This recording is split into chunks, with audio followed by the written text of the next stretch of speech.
The European Union once began as a positive project, being able to do more together than each country separately.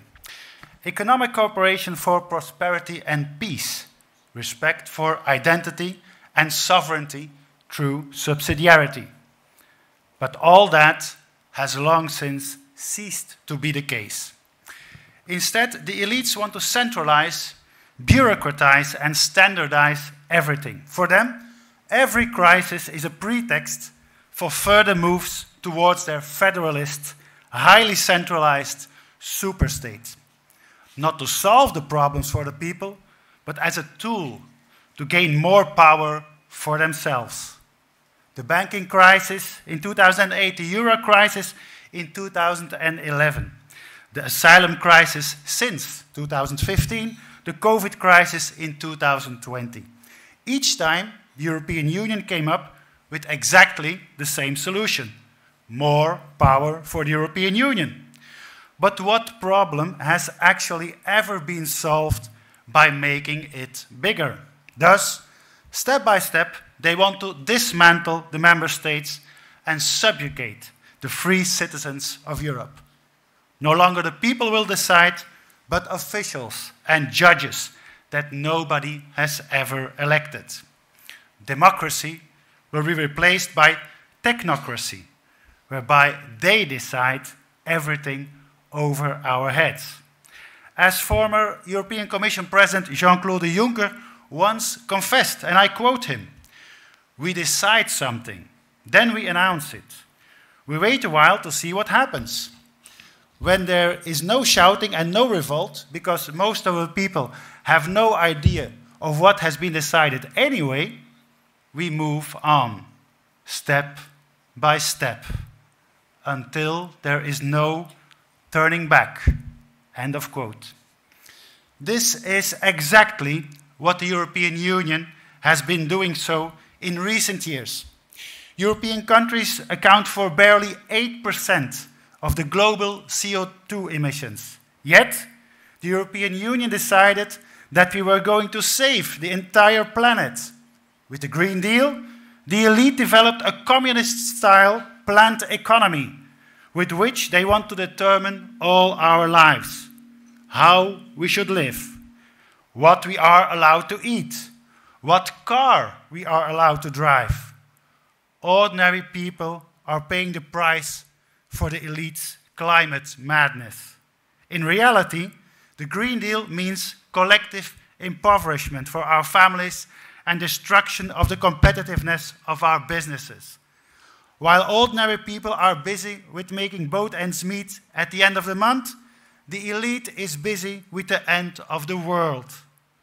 Our farmers' lives are being made impossible. Family farms that have existed for generations are being expropriated and driven off their land. Totalitarian regimes always have targeted farmers throughout history. People are rebelling against this. Mr. Juncker is mistaken. There is indeed a way back. For years we have faced an unprecedented asylum chaos.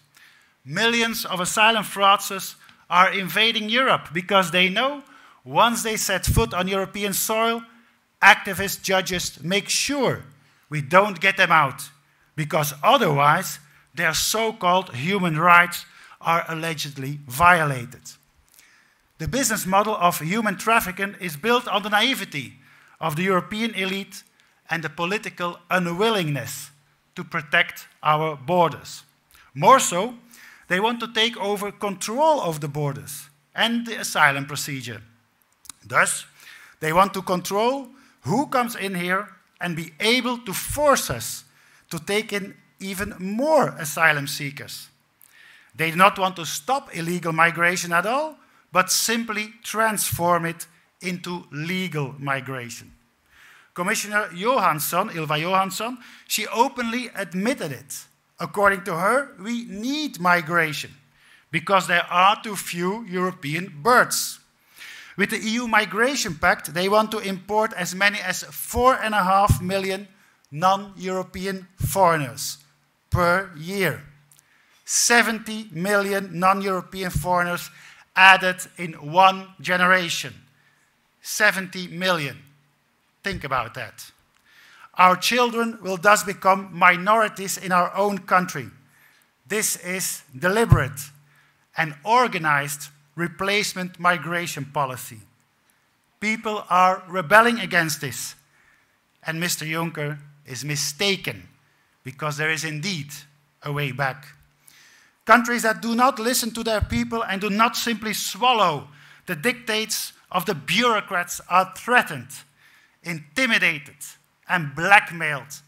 Citizens who disagree with the imposed gender ideology, the woke indoctrination, and unwanted multiculturalism are censored on social media.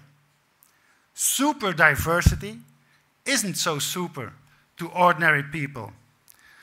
Under the guise of fighting so-called disinformation and hate speech, they undermine the right to disagree with those in power. And they don't want that. They don't tolerate dissent. They had lost control over the information flows caused by the innovation of social media.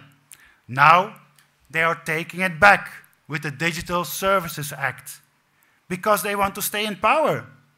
If free speech no longer exists, we simply have no democracy left. People are rebelling against that. And yet again, Mr. Juncker is mistaken. There is indeed a way back here. Meanwhile, the British people had had more than enough and drew their conclusions. With the referendum on Brexit, they took back control with the political tool they still had: democratic decision-making by free citizens. After 47 years, Great Britain, the strongest military power, the second largest economy, and the third largest country by population, left the European Union. The people had had enough. Those who had thought that the Euro-fanatic elite would pick this up, would pick this signal up, were to be disappointed. They did exactly the opposite. Instead of listening to the people, the Euro-fanatic elite shifted up another gear in this term. Their agenda for the coming years is well known. They want to introduce EU taxes. They want to be able to accumulate EU debt. With that, they want to build a debt prison. Here's how it works. Some countries are payers, net contributors. Others are recipients of funds. The European Union is in fact a financial transfer union. Countries that would like to follow the British example and leave will have to take on some of this gigantic EU debt. Our taxpayers' money is being used to build a debt prison for debt we had to pay for, but were not the recipient of. Brutal financial blackmail. They want to abolish the veto power of the member states. By doing so, they want to be able to ignore member states that defend their interests. They want to be able to impose policies against the will of the people. However, this right of veto did not come by accident.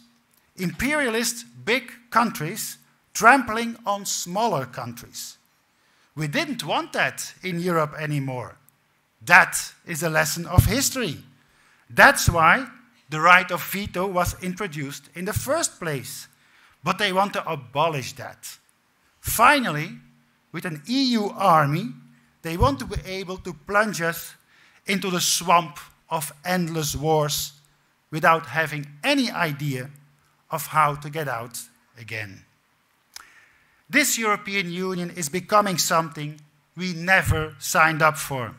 We need to take back control before it is entirely too late, because our people have had more than enough.